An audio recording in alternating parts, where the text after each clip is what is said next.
Me and your wife are best friends on Twitter now. I love her. Josh Pate, how are you? Happy New Year. She's waving from behind the camera there. She's big fan. Big on Kay Adams here headed into Yay! 2026. I love her.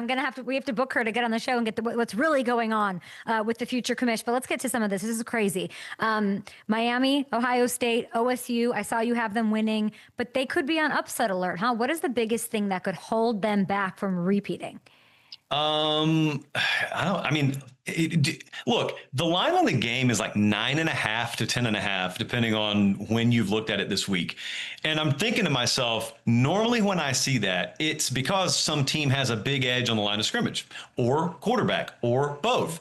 And in this case, I'm not going to say these are glaring edges, but there may be moderate to significant edges on the line of scrimmage for Miami here. There's at least a quarterback experience edge with Carson Beck. Now, Carson Beck's been very up and down in his career, so I don't really know which version of him we're going to get tonight. But if we turn on that game and it's like late first quarter, early second quarter, time ticking down to the half, and Ohio State sort of stuck in the mud and they look no different than they did against Indiana, then that's the kind of game Miami wants, because that's the kind of game where it gets shrunk and there's a lot more variance inserted into the equation. That's the kind of game Miami could win, because that's the kind of game Indiana won against Ohio State a few weeks ago.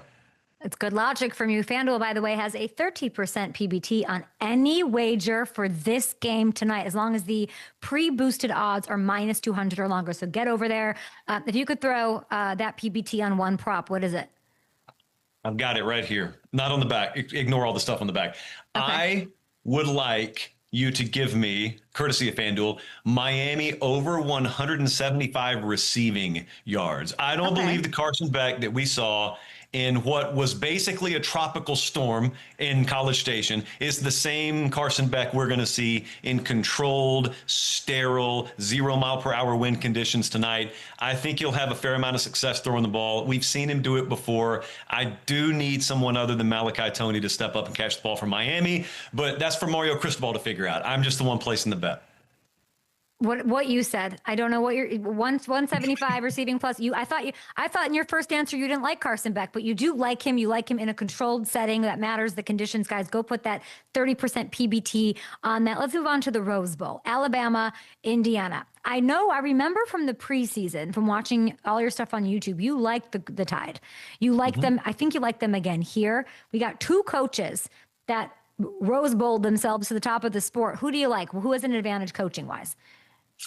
Oh, man. I don't know that there is an edge staffing wise here. These two are the best staffs in the country. I know everyone thinks DeBoer versus Cignetti, and I do too. Like, I'm not trying to sound counterculture here or anything, but if you look past those coaches, Kay, Ryan Grubb has dialed up some insane stuff on third and fourth down for Alabama offensively this year. Kane Womack's defense has quietly been what's allowed them to get where they are, but I think maybe the best assistant coach in the country this year was Bryant Haynes. I voted for him for the Broyles Award, which goes to the top assistant in the country. That's Curt Cignetti's defensive coordinator, who he somehow kept with him for over a decade, which must mean the quality of life is pretty good for coaches and players under Curt Cignetti. So it's a really good, like, A-level versus A-level staffing matchup here. Who's winning? I don't know why I asked you that. I shouldn't have. Who's winning this game? Who cares Indiana, about coaches? -7.5. I'm asking you about assistant coaches. I have 5 minutes with you to get these answers. Come on. Who we got? Alabama. Alabama's going to win the Rose Bowl. I'm going to get the rain out of there. I know you're concerned about it. We're both dressed for the weather right now. No, we're going to get the rain out of there. And I think Ty Simpson in Alabama, I got it on good authority. That team is as healthy as they've been since scrimmage number 2 of fall camp.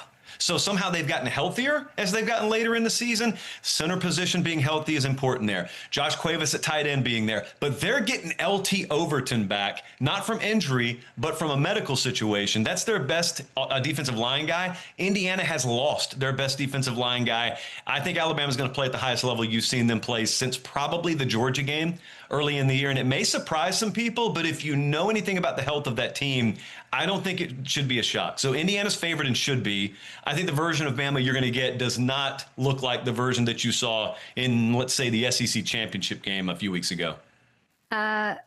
This Lane Kiffin, Ole Miss, it's just like stuffed down my throat everywhere I look all of the time. The more images of Lane Kiffin than one could even want. Ole Miss, I know they have a shot here to avenge what was, I think, their only loss of the season, right? Sugar Bowl. Georgia, no Lane Kiffin. What do I need to know? And how do you think this one goes? Because I know that you have them winning and covering at -6.5, but like, why? Yeah, but I didn't actually bet it. I just picked it. So I don't feel that great about it. Okay. The reason I'm shrugging my shoulders and I'm tensing up a little bit is I think Georgia's facing the most dangerous quarterback in this tournament. And that includes Mendoza, that includes Ty, Dante Moore, all these guys. Trinidad Chambliss was making his first SEC road start when they faced Georgia the first time around. And they scored touchdown. Those were their first 5 drives against Georgia, all touchdowns. Now, it just so happened Georgia needed to score 40 to win, and they did. And Gunnar Stockton played his best game of the year. It's like Gunnar Stockton always takes a back seat, and yet he's the guy emerging when the dust settles. But that's because he's got a better team around him, respectfully, than Trinidad Chambliss. But if you think about, I don't believe in the basketball football comparison thing, but if you watch the NCAA tournament and a guy gets hot from 3 and he carries a team to like the Elite 8 or the Final 4, Trinidad Chambliss in football terms is the guy in this tournament of the remaining teams that has the potential to do that. And there is no team playing with a more us against the world mentality right now than Ole Miss after your boy, Lane Kiffin, said bye. That's my boy. Because my boy, this is a stupid question. I know there's some, Trinidad wants another year, right? He wants another year of eligibility. Don't we all? Is Lane going to get him? All right, now you're pulling me over into a ditch that I don't like getting in, and that is that the a bad portal. Question? That is the no. It's a good question. I just hope that you wouldn't press me on it. This is the portal rumor ditch. It's a dirty place in college football. Oh. I heard, and this is between you and me, no one else. Okay. We'll keep this between us. Okay. I heard that Lane is going after Brennan Sorsby, who is the quarterback at Cincinnati, and I don't know what that means about Trinidad Chambliss. So again, that's just between you and I. Don't share that with anyone. Okay, so here's the guys who are eligible. Okay, God, and you think he's going to go for this Sorsby kid? That's the rumor on the portal streets right now. But as you know about the portal streets, they are very, very unpredictable. They're not on GPS. It just says it's like the little twirl of death when you get on the portal streets. There's no direction. There's no guidance. It's largely a freak show out there. I like to stay away from it. I think I like that kind of chaos. I want to be in the portal. I like that. Would you get rid of the portal as one of your first? Is that what you would do? Nuke the portal as commish? Of course not. No. I would like to just like keep the street, but like maybe put some guardrails on it. Like paint lines on it. I just don't want it to be a demolition derby out there. I would like there to be a little bit of order. Last one for you. We got a minute left. This is perfect. It's the Orange Bowl. Oregon, Texas Tech. I mean, you know how I feel about that landing. They've waited a full year to get back to this point. They got smoked by Ohio State last season. Is there pent-up energy? Does that carry them? What's affecting this matchup? Because I know you got Oregon covering. I would encourage you, if you have some free time later today, go watch the Locker Room episode with me and Will and Taylor, just the preview of this game. I think it's the best content we've done all year. Anyway, I think Oregon's going to win this game. One of my favorite props of the year is Oregon over 138.5 rushing yards in this game. I think they're going to have more success running the ball against Texas Tech than anyone has all year. If I'm right about that, it will happen as the script of an Oregon win. If I'm wrong about that, it's going to be hard to find me tomorrow. Because if I'm wrong about that, that game's going to go really sideways on me. Okay, love. I mean, do you understand the gems, the New Year's gift that Josh is dropping for everybody? Happy New Year to you, to beautiful Savannah. Safe travels. I hope you get to enjoy a little bit of it, and a toast and cheers to you, all your success. We'll talk to you soon. We appreciate it, Kay. Bye.